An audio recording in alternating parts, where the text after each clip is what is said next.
21 सितंबर 2024 को दिल्ली की तीसरी महिला मुख्यमंत्री आतिशी मार्लेना ने शपथ ली। आतिशी मार्लेना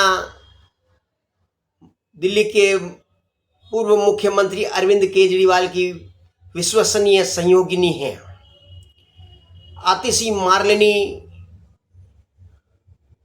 एक कम्युनिस्ट विचारधारा के परिवार की बेटी है। आतिशी मार्लेनी के माता तृप्ता वाही और पिता विजय सिंह दिल्ली यूनिवर्सिटी में प्रोफेसर हैं और कम्युनिस्ट यानी वामपंथी संस्कारों से परिपूर्ण हैं। वो सनातन धर्म का सदैव विरोध करते हैं और अपनी वामपंथी विचारधारा पूंजीवाद के खिलाफ हमेशा आंदोलनरत रहते हैं। तृप्ता वाही और विजय सिंह ने भारत के आतंकवादी, भारत के दुश्मन अफजल गुरु की फांसी रुकवाने के लिए अभियान छेड़ा था। ये उन व्यक्तियों में शामिल थे जो आधी रात को सुप्रीम कोर्ट के जज के घर की दस्तक दी थी अफजल गुरु की फांसी रुकवाने के लिए। ये वामपंथी विचार क्या आतिशी मार्लेना में नहीं होंगे? आतिशी मार्लेना का जन्म 1981 में हुआ था। आतिशी मार्लेना का नाम तो आतिशी ही है। मार्लेना इसलिए है कि माता पिता मार्क्सवादी कार्ल मार्क्स और लेनिन, उनके दोनों को नाम मिलाकर मार्लेना किया था। आतिशी का शिक्षा स्प्रिंगडेल स्कूल में हुई थी, फिर सेंट स्टीफेंस कॉलेज दिल्ली में हुई थी। उसके बाद में इंग्लैंड में ऑक्सफोर्ड यूनिवर्सिटी से उन्होंने अपनी पूरी पढ़ाई की। फिर वो एक एनजीओ से जुड़ी, टीचर बनी और 2013 में समाज सेवा से जुड़ गई। आतिशी मार्लेना के पति प्रवीण सिंह, जो कि मिर्जापुर भदोही वाराणसी के पास के रहने वाले हैं, उन्होंने दिल्ली की आईआईटी और अहमदाबाद की आईआईएम से पढ़ाई की है। वो भी विजय सिंह और तृप्ता वाही से भी ज़्यादा वामपंथी विचारधारा से ओतप्रोत है। ये जो इंटेलेक्चुअल वर्ग या बुद्धिजीवी वर्ग जो इंग्लिश ज़्यादा जानते हैं, वो अपने आप को ज़्यादा एजुकेटेड कहते हैं। बाकी जो हिंदी मीडियम से पढ़े हुए लोग हैं या भारतीय संस्कृति या राष्ट्रवाद में रहने वाले लोग हैं, उनसे ये नफरत करते हैं और ये अपना एजेंडा धीरे धीरे चलाते हैं। राष्ट्रवादियों और हिंदीवादियों से इनको बहुत खतरा महसूस होता है। चूँकि आतिशी मार्लेना दिल्ली की मुख्यमंत्री बन गई है और ये जब पहली बार 2020 में एमएलए बनी और मनीष सिसोदिया की निजी सचिव रही, सलाहकार रही। जब मनीष सिसोदिया शराब घोटाले में जेल गए तो इन आतिशी मार्लेना को ये डिपार्टमेंट सौंप दिए गए थे। जल विभाग, पीडब्ल्यूडी विभाग, बड़े बड़े भारी मंत्रालय, शिक्षा विभाग, इसको सौंप दिए गए थे। ये कहते हैं कि बहुत अच्छी हमने स्कूल बनाए हैं, मोहल्ला क्लिनिक खोले हैं। ऐसा कुछ भी नहीं है। वही सरकारी स्कूलों को रंगाई पुताई कर दी है। एजुकेशन के नाम पर सिर्फ हिंदी के खिलाफ काम किया है। मोहल्ला क्लिनिक में सिर्फ डिस्पेंसरियाँ पहले थी, उस डिस्पेंसरियों का कुछ भी ऐसा बड़ा काम नहीं किया था।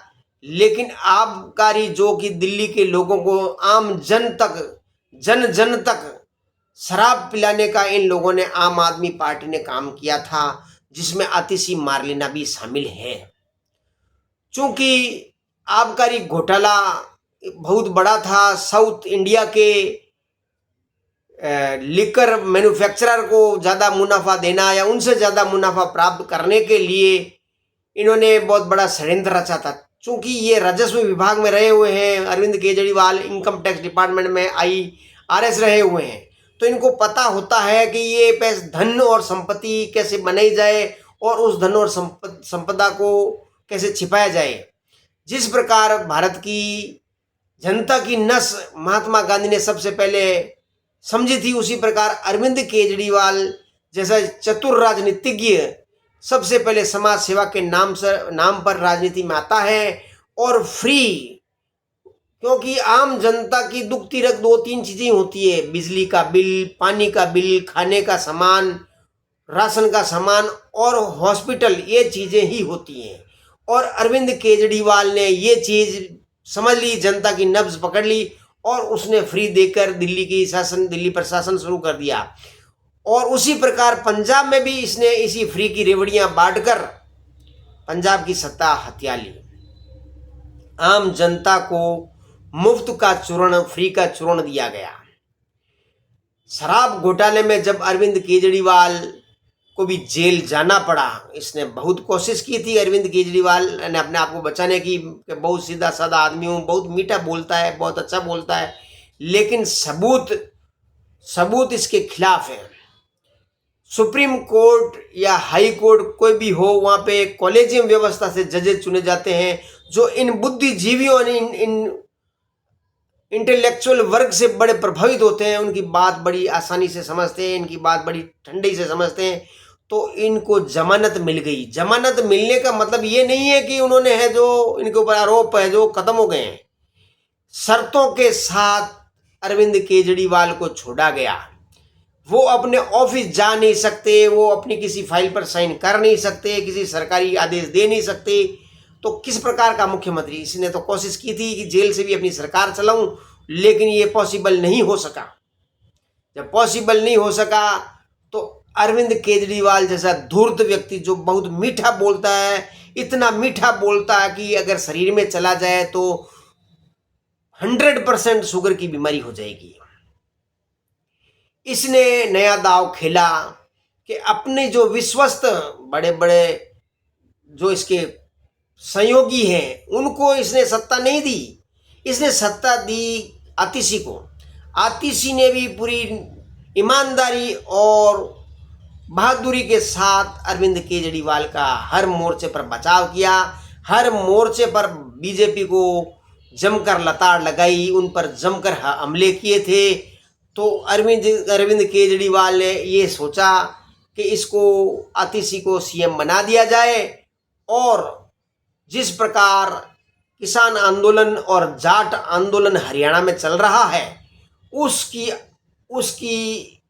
असंतुष्ट जनता का भावनाएं भड़काई जाए और हरियाणा में भी सत्तारूढ़ होया जाए। और वही अरविंद केजरीवाल कर रहा है। ईडी हो, सीबीआई हो, सब उसके सामने कुछ नहीं है। वो जो आरोप लगाते हैं, सबूत लाते हैं, इतने दिन जमानत क्यों नहीं हुई? कुछ न कुछ तो कारण रहा होगा, केस चल रहा है, कुछ न कुछ तो कारण हुआ होगा, कुछ बदमाशी तो की हो गई होगी। शातिर और धूर्त अरविंद केजरीवाल अब अपने नए चाल में चलने में आगे अग्रसर हुआ है।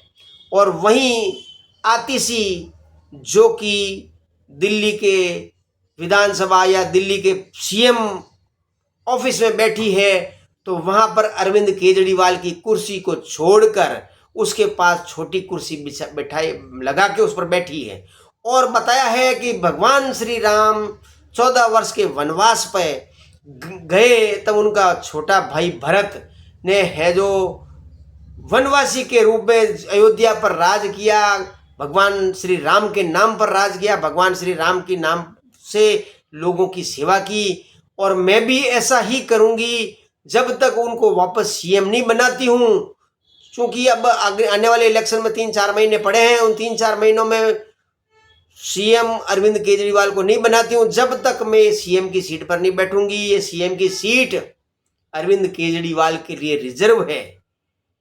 आतिशी को हिंदू भावना, सनातन भावना को भड़काना नहीं चाहिए। कहाँ भगवान राम जो कि अपना सर्वस्व बलिदान कर दिया, और कहाँ धूर्त अरविंद केजरीवाल जो शराब माफिया, शिक्षा माफिया, चिकित्सा माफिया, सड़क माफिया, जल माफिया का लीडर है। उस लीडर और उस भ्रष्टाचारी को भगवान श्री राम के सामने पेश करना आतिशी को शोभा नहीं देता, जो मीठी मीठी बातें करके अपनी बात बताती है। अपने आप को एजुकेट करती है।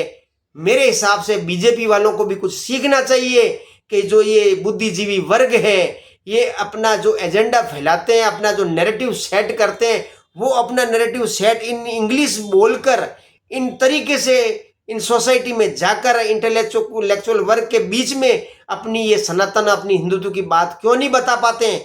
उनको भी ये कोशिश करनी चाहिए अपने, उनको अब ये रोड, ये पुल, ये बनाने की जरूरत नहीं है, इनको जनता को जरूरत ही नहीं है।